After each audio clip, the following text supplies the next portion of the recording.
चिराग पासवान को लेकर के बात कही है, उसको लेकर के बड़ी नाराजगी है। आरजेडी ने कहा कि माफी मांगनी चाहिए। किससे?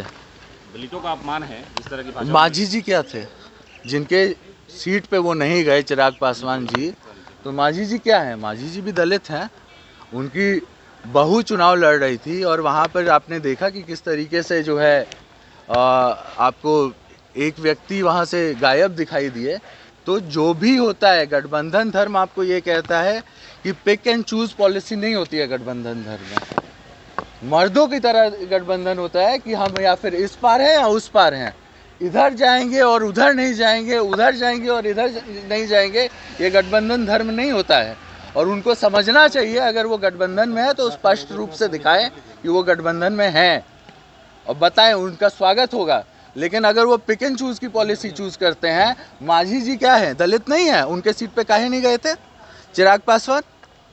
ये सवाल मेरा नहीं है, ये प्रेस वालों का सवाल है, ये आपका सवाल है।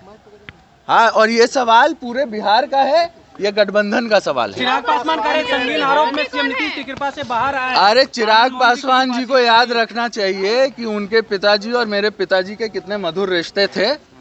उनको शायद याद नहीं होगा।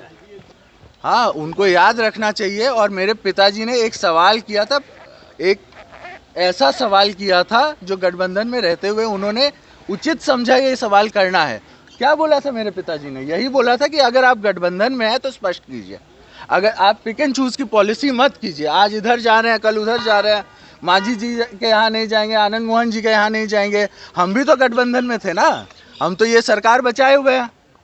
मेरी माँ जब लड़ रही थी तो चिराग पासवान अपना गठबंधन धर्म का पालन क्यों नहीं किया? क्यों नहीं आए उधर? मांझी जी भी, अगर इतनी बड़ी बात हो गई तो मांझी जी के चुनाव में क्यों नहीं गए वो? उनको तो जाना चाहिए गठबंधन धर्म क्या कहता है। और ये सवाल जो है, ये सवाल सिर्फ हमारा नहीं है, ये सवाल सबके मन में पनप रहा है। चुनाव लड़िएगा, समय आ रहा है, इस तरह की बातें ना करें। चिराग पासवान ये कह रहे हैं किसी दल में नहीं है उनके।